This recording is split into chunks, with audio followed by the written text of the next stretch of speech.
ఆసిఫాబాద్ జిల్లాలోని లొద్దిగూడ గ్రామస్తులు త్రాగునీటి కోసం దాదాపు 2 కిలోమీటర్లు నడిచి వెళ్లాల్సిన దుస్థితి. గ్రుక్కెడి నీటి కోసం కిలోమీటర్ల మేర నడవాల్సిన పరిస్థితి. ఎండ కొడుతున్నా, వర్షం వస్తున్నా, చీకటి కమ్ముకున్నా వారు మాత్రం త్రాగునీటి కోసం నడక నడవాల్సిందే. గుక్కెడు నీటి కోసం నార్కయాతన పడుతున్నటువంటి అక్కడి ప్రజల దుస్థితి అధికారులకు కనిపించడం లేదా, ప్రజాప్రతినిధులకు వినిపించడం లేదా? ఆ ప్రజల కష్టాలు ఎప్పుడు తీరుతాయి? ఎన్నికల సమయంలో వచ్చి ఓట్లు అడిగిన వారికి వీరి యొక్క దాహార్తి కనిపించడం లేదా అంటూ ఆవేదన వ్యక్తం చేస్తున్నారు. ఇకనైనా అధికారులు స్పందించాలి. మండు టెండలో సైతం గుక్కెడి నీటి కోసం కిలోమీటర్ల దూరం ప్రయాణిస్తున్న ఆ ప్రజల దాహార్తిని తీర్చాలని కోరుతున్నారు. అభివృద్ధి నినాదాలు ఒకవైపు, గుక్కెడు మంచినీటి కోసం అడవి బాట మరోవైపు. లొద్దిగూడలో త్రాగునీటి కోసం నిత్య పోరాటం. వాగు నీటితోనే జీవనం సాగిస్తున్న ఆదివాసులు. దేశం సాంకేతిక రంగంలో రోజురోజుకి కొత్త శిఖరాలను అధిరోహిస్తోంది. ఒకవైపు డిజిటల్ సేవలు, స్మార్ట్ గ్రామాలు, అభివృద్ధి పథకాలు, సంక్షేమ హామీలు అంటూ ప్రభుత్వాలు ప్రజలకు ఆకర్షణీయమైన మాటలు చెబుతుండగా, మరోవైపు దూర ప్రాంతాల పల్లెల్లో ప్రజలు కనీసం మౌలిక సదుపాయాల కోసం ఇంకా పోరాడుతూనే ఉన్నారు. అభివృద్ధి అన్న పదం సభలలో, ప్రకటనలో మాత్రమే వినిపిస్తోందే తప్ప దాని ఫలాలు పల్లెల్లోని సాధారణ ప్రజల జీవితాల్లో కనిపించడం లేదనే విమర్శలు రోజురోజుకి పెరుగుతున్నాయి. ఈ పరిస్థితికి ప్రత్యక్ష నిదర్శనంగా నిలుస్తోంది కొమరం భీం ఆసిఫాబాద్ జిల్లాలోని జైనూరు మండలం పరిధిలో ఉన్న లొద్దిగూడ గ్రామం. సుమారు 56 కుటుంబాలు, దాదాపు 250 మంది జనాభా కలిగిన ఈ ఆదివాసీ గ్రామం ఇప్పటికీ కనీస త్రాగునీటి సదుపాయం లేక తీవ్ర ఇబ్బందులను ఎదుర్కొంటుంది.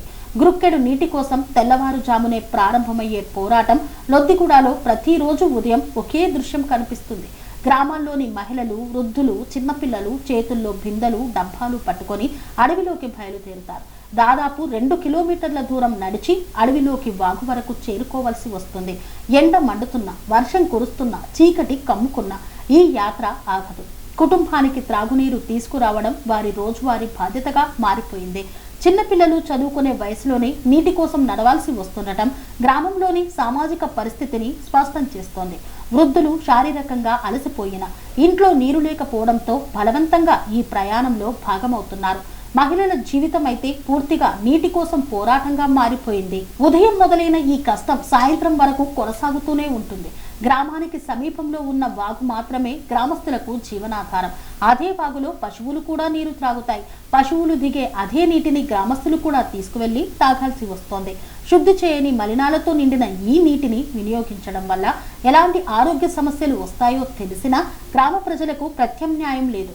నీరు తాగక బతకలేం, ఇదే ఉన్నదంటే ఇదే త్రాగాలని గ్రామస్తులు ఆవేదన వ్యక్తం చేస్తున్నారు.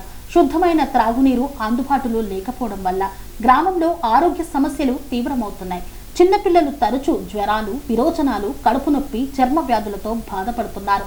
మహిళలు కూడా నీటి వల్ల కలిగే అనారోగ్య సమస్యలతో ఇబ్బందులు పడుతున్నారు. వృద్ధులు శారీరక బలహీనతతో పాటు నీటి ద్వారా వ్యాపించే వ్యాధులకు గురవుతున్నారు. వైద్య సదుపాయాలు కూడా సమీపంలో అందుబాటులో లేకపోవడంతో పరిస్థితి మరింత క్లిష్టంగా మారుతోంది.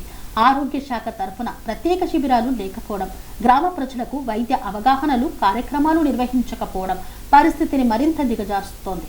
అధికారుల దృష్టికి వెళ్లిన పరిష్కారం మాత్రం శూన్యం. గ్రామ ప్రజలు పలుమార్లు తమ సమస్యను సంబంధిత అధికారుల దృష్టికి తీసుకువెళ్లినట్లు చెబుతున్నారు.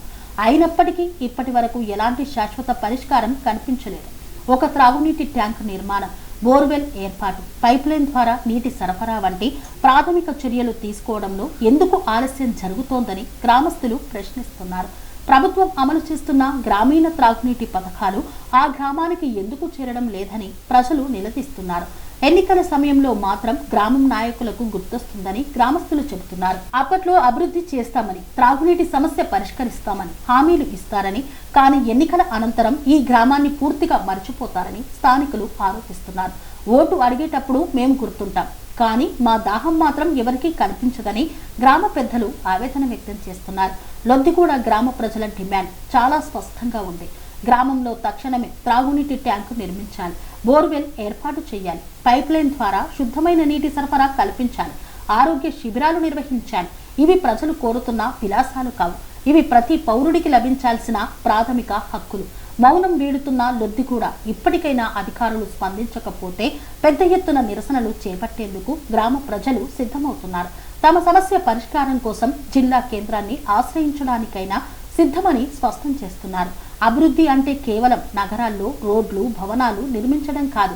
పల్లెల్లో ప్రజలకు త్రాగునీరు, విద్య, వైద్యం, రవాణా వంటి ప్రాథమిక సదుపాయాలు కల్పించడమే నిజమైన అభివృద్ధి. లొద్దిగూడ వంటి గ్రామాల్లో ఇంకా ప్రజలు వాగునీటితో బతుకుతుంటే అభివృద్ధి నినాదాలపై సహజంగానే ప్రశ్నలు తలెత్తుతాయి. ఇప్పటికైనా జిల్లా అధికారులు, ప్రజాప్రతినిధులు, సంబంధిత శాఖలు వెంటనే స్పందించి లొద్దిగూడ గ్రామ ప్రజలకు శాశ్వత త్రాగునీటి సౌకర్యం కల్పించాలని కోరుతున్నారు. సెరెనిటీ మోడల్ హై స్కూల్ విద్యార్థులకు అమ్మఒడి, సామాన్యులకు అందుబాటులో ఉన్న బడి సెరెనిటీ.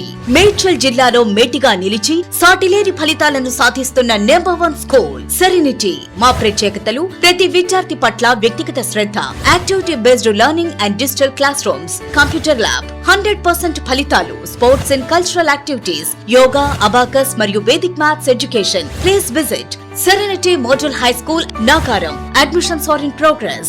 Call 040-271-46899 and 040-271-48699.